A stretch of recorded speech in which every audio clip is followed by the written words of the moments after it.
The color green. Green is a sign of harvest, of growth, of mission.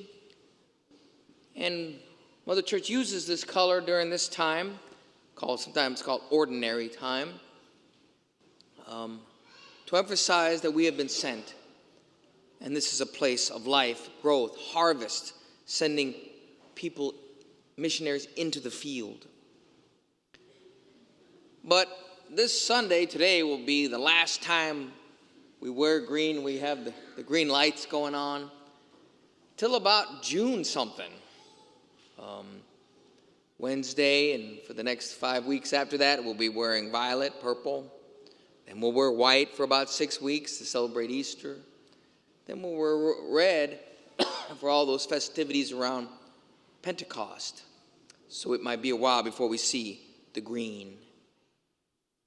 But we also use green in sayings that we have about other people. There's a saying that says, the grass is always greener on the other side.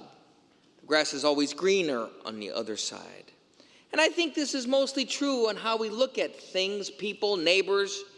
We look at other people's jobs and think, oh, that must be better. People's marriages, people's families, people's schools, people's churches. And say, oh, that looks really cool. I wish I could join them. They have it really good. And for most of the time, that's a deception. And it's just, oftentimes, it's just not true. People look at you, oftentimes thinking you have it. You're on the greener pastures. But there are some situations where nobody looks at and says, wow, the grass is greener over there. In the first reading in the gospel, we are introduced to this phenomenon that people in biblical times dealt with, and that was leprosy. Now, some of them, the cases of leprosy, was Hansen's disease. But as you hear in Leviticus, any kind of boil or something that didn't look right could get you branded as a leper. And if anybody was walking by the leper colony in biblical times, I doubt anybody looked at the leper colony and said, whoa, looks really cool in there. Wish I could join those guys. That looks really relaxing. No, nobody said that. Because if you were marked as a leper, there was nothing good about it. It was a life of not just sickness. Sometimes it was a death sentence. That's it. It put you away apart from everybody else until you died. And adding a series of insults to injury, oftentimes people would look at a leper and say he had it coming.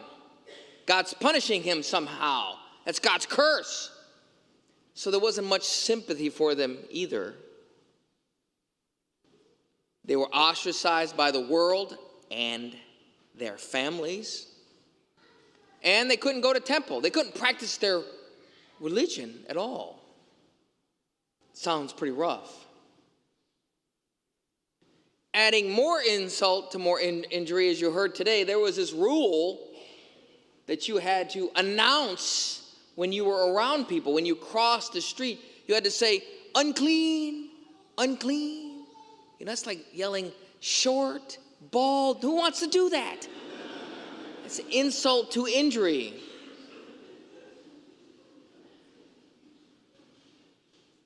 But I also think that in Leviticus, that was written thousands of years ago. But I think me and all of you in a post-COVID culture, I think it means something powerful again. Because most of us know what it feels like to be put aside, to be quarantined, to be treated like a leper. Now we have this encounter with Jesus. The leper breaks protocol. He comes right up to him, gets down on his knees, and asks to be clean. I want to be clean. And out of compassion, Jesus heals him. Now, this is all important. We know that Jesus heals. He brings redemption, forgiveness, and these miracles are a sign of his divinity and he has come to free them from sin. Because, like I said, many people would saw that sinner, that man as a sinner. But I think there's something else hidden here too, which tells us a little about Jesus and what he is for us. Because in many ways, I would argue that Jesus kind of switched places with him, took his place. When that man was healed, he could now rejoin the community. He could now go down the street. He could now rejoin the temple. And his family, he was restored to the community. And as we hear from the gospel, it is Jesus that has to all of a sudden not go into public places. He has to hide in the desert places. He could not walk around freely. He becomes the leper. He becomes the one who can't go about freely. And because this guy went and blabbed to everyone about what happened, you could almost say it signed his death signature. Every time someone in power, a scribe, a Pharisee, a Sadducee, heard about a miracle of Jesus or saw a miracle, they would start to plan his demise. In other words, when Jesus healed that leper, you could say that was a death sentence. The clock was now ticking on Jesus. He switched sides. But if we believe what we believe is true, that Jesus is God, his whole mission was to leave, you could say, a bond. He was God. He was the second person of the Trinity. He was other. But then he looked at the earth. He looked at the people of Israel, the chosen people, and there was no green grass there. Sin, corruption. And what did he do? He went right for that area. Right where the lepers, the sick, the lonely, the outcast. He left his green pastures of heaven, of being part of the beatific vision, and took on flesh and entered people's dead gardens. But if we believe that Jesus is love, that God is love, that's what he is meant to do, to go to the outcast, to go and not hang around where we are comfortable, where he is comfortable. Because even in Jesus' earthly ministry, there were places that he went that absolutely accepted him, celebrated him being there. In Capernaum, in Samaria, he was absolutely welcome. Big parties would happen when he would come. But he wanted to go to Jerusalem. Now, for most of us, you would say, well, where are the greener pastures? That really looks really cool. But his disciples and apostles said, you don't want to go to Jerusalem. They're going to kill you there. There's nothing green there. And that's exactly where he headed. Now, sure, that first day of Palm Sunday, but within a 48-hour period, he was condemned to death. He was on trial. He was accused of lies. And we will go through that step by step. But he shows us that oftentimes we must leave our comfort zones and look where are the places that need more green, that need more life, and pay attention to that. So having said that, these past few weeks, I've been blessing a lot of houses, and that's fun.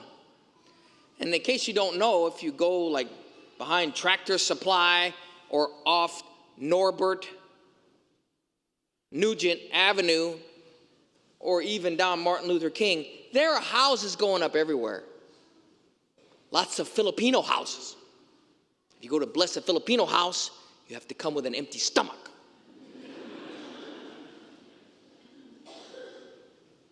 But last week I went to a new neighborhood off Nugent Avenue down the road, and it wasn't even on my GPS or on my car GPS. It was a new street, throwing up nice houses, beautiful little homes, new families, young families.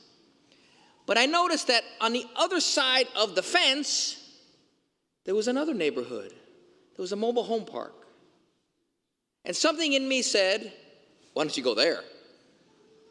So last Saturday, me and a few other street evangelist, got off at Nugent, crossed over the highway, and pulled into a mobile home park. Now, we don't want to disparage anybody who lives in mobile home parks. I have some family members who've lived there, and some of them are very nice. But the moment I drove in there, I said, I'm not sure this was a mistake. So we started knocking on a few doors, and some of the doors, and you knocked on them, they actually opened. And you could smell the dog, the cigarettes, the urine. It was kind of tough. And the first or second house we went to, somebody cussed me out and threatened to sit on me until the cops came. And I said, wow, this is not very green pastures here. But then we were almost done with our rounds. Went to another double wide. Knocked on the door, and a lady came out. It was almost as if the clouds burst. Actually broke open. The sun came out. We gave her the spiel, and she asked her if she was Catholic. And she said, well, I go to this Baptist church, but I was raised Catholic. I went to a Catholic school. And then she said those magic words that we didn't even tell her. She said, but once Catholic, always Catholic. That's true. And for the next 20 minutes, she just shared her whole conversion story. It was as if God showed up. The Spirit showed up. Suddenly that place looked a little bit more green. But you don't have to go to mobile home parks. You don't have to go to the east side of town. You can. But I would say maybe it's time as we approach Lent that maybe we look at places in your hearts, in your marriage, in your family, maybe even in your past, that don't look very lively, that need to be attended to, that don't look very exciting. I'll be honest, there's a closet in my house that I avoid, and I really need to be more diligent at cleaning that thing out. Because our tendency is to go where we are welcome, to go where things are lively, to go there where there's life, and that's true, we want to. But often I think the Lord has shown us where are the places that lack greenness, that lack harvest, that lack life. And maybe go there too, but don't go there alone. Maybe there's areas in your heart, your family, your past, your marriage that have to be attended to. Think also, of the man who gets off work and he thinks in his mind, I can go home and face the troubles of my family, or I can go to the bar. This is much more attractive. Or the man who comes to the weekend and he has issues at home and his family and his children, his teenagers, his marriage, and he goes and plays 18 holes of golf. Nothing wrong with that. But if there are places in your life that need to be tended to, because there are all kinds of places where the grass looks very green. The grass looks very green. And sure, we go there for respite. But maybe we should take the Lord's hint, because we have been sent on mission to go to those places in our hearts, our marriage, our past, our families, and take the Lord with you. Jesus said, I am with you always and to the end of the world. He told his apostles, go like lambs among wolves, but I will be with you. And I always think about those exorcists that walk into the room with a demoniac and they sing that song, when you stand before the power of hell and death is at your side, I am with you. So go. So go, even though it's going to be uncomfortable, even though it takes some sweat, even though it might cause a kerfluffle. But you never know where God might show up. And to look out and seek out those places that are not so green and bring God with you and hopefully bring some more green and some more life.